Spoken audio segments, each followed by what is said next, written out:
Hello, welcome to the Turret of Pleasure again, here in the Enchanted Kingdom of Hermione on a beautiful sunny day. Near Souk, BC, I am your host and Lord Chamberlain of the Kingdom, Zipgun. Today we're going to have another edition of What Were They Thinking? These are always great. You have to wonder about these ones.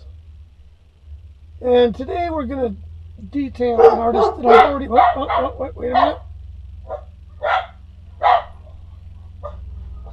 Might be the UPS man.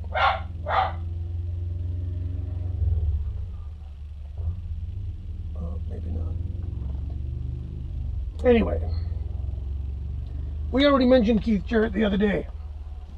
This fabulous 5 CD box set with the little slip cases. Ooh, look, it even has the Vortex label.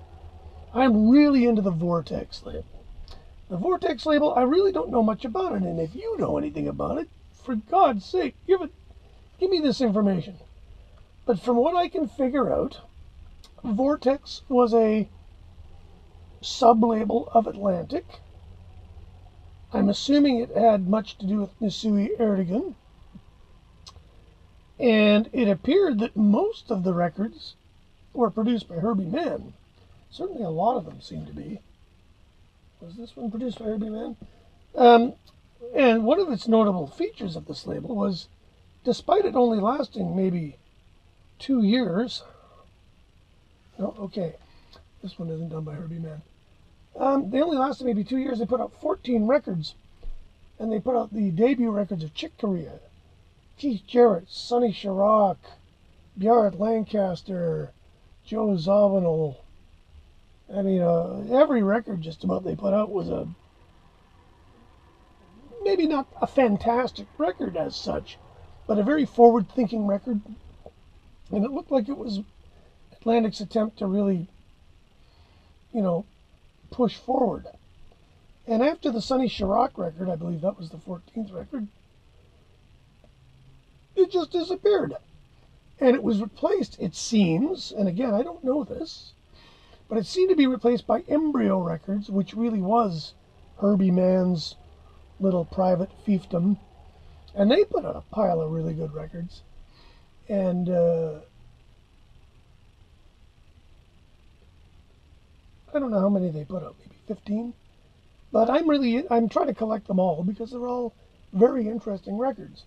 And certainly the most interesting, if by no means the best, record released on the Vortex label was Mr. Keith Jarrett's second record. Now, his first record, Life Between the Exit Signs, pretty damn good.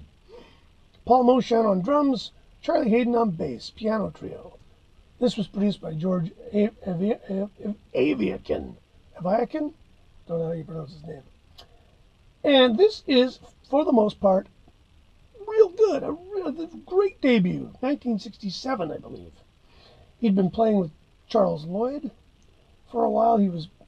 He had been, played the Fillmore, played on some big stages. He had been very successful for a young jazz musician. And the Charles Lloyd band with Jack DeJohnette, Ron McClure,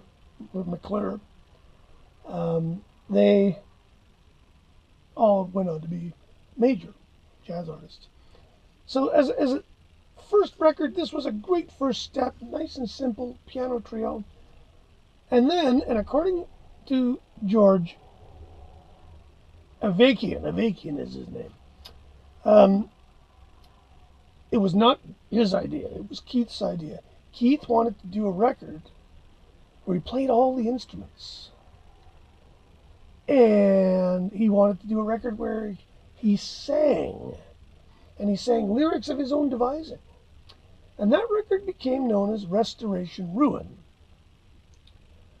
Now, this record is one of maybe 3 in Mr. Jarrett's discography where he plays everything on it. Everything on this is played by him, with the exception of an anonymous string quartet playing somewhere. You'd think he would have taken their names down, but no.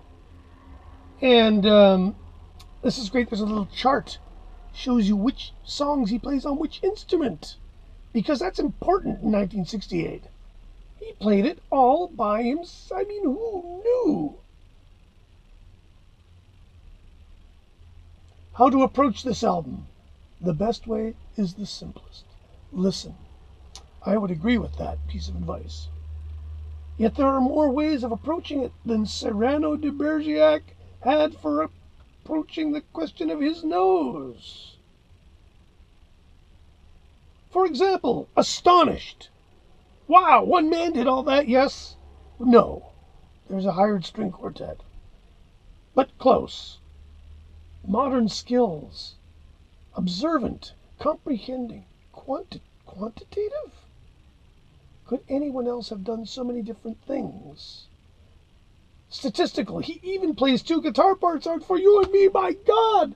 The innovation is killing me. AllMusic gives it 2.5 stars, and they say it's sort of a quirky record, you know. Now, he did do 2 other records kind of like this. He did Spirits, which is him improvising on a bunch of whatever, simple instruments, native instruments, or whatever. I haven't heard Spirit. I've heard it's terrible and indulgent and just over the top and stupid. And the other one he did was one called No End, where he did essentially rock music in his shed on a Tandberg tape deck that he would just bounce tracks and build all the hiss up. And that's a double CD on ECM, and that one's interesting. It's not particularly fantastic, but it's neat to know that famous jazz improvising pianist and occasional classical artist Keith Jarrett goes to his shed once in a while and rocks out on his Tandberg tape deck. But back to Restoration Ruin. 2.5 stars is being unbelievably generous with this record. This record is terrible. It's bad in a way that the worst Donovan record could never be so bad. I don't know what he was thinking. I can't believe that he was expecting this to be popular. I would love to know what he had in mind had it have become some kind of hit. Would he have turned into the next sort of hippie George Benson, maybe? Who knows? It's hard to say. But he can't sing. His lyrics are terrible. His guitar playing is terrible. Everything else is kind of wobbly. The tambourine playing is terrible. What? The tambourine playing is terrible. This record, now it's instructive as to what Mr. Jarrett conceivably thinks of this record in the glow of its complete disappearance from anybody's. This record just, it never barely existed at all. Ian Carr apparently wrote a good biography on Jarrett where what does he say? As art, it is disastrous. Although Jarrett has perfect pitch, he could not at this point sing very well at all. And the lyrics, written by him, are often ludicrously banal. And there's a tidbit, this is from Wikipedia, by the way. George Avakian said, I was so embarrassed about it, and that's one of the reasons Nisui Erdogan didn't want to keep Keith, because he hated that record. So apparently this record was so bad that no less a jazz nut than Nisui Erdogan decided to give up on Keith Jarrett. That's how bad it is.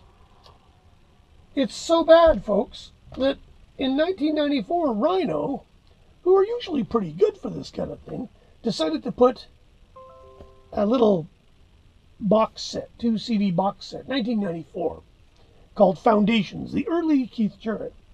Pretty darn good little box set. There is nothing from Restoration Ruin on this box set, even though there's stuff from all the other records. There's even a couple of, there's a Jazz Messenger song, there's a bit of Charles Lloyd on here. Restoration Ruin is not even mentioned in the notes. It's like it never existed.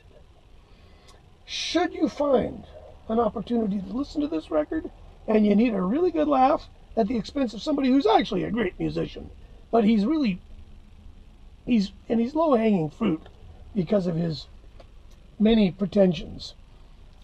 But he's a very good musician. I saw him live, solo piano, about a month before he did the Cone concert here in Victoria at the Christ Church Cathedral. It was magic. It was great. So if you ignore his pronouncements and just listen to his music, you're probably better off and you will be richly rewarded. But maybe save Restoration Ruin till the end, when you need a laugh. Anyway, that's it for me. Subscribe and we'll figure out ways that you can funnel money to me. Titanic's dead in the water, unfortunately. Rocking the North Stars look today in the country of Latvia. Seems to have occupied the guitar amp.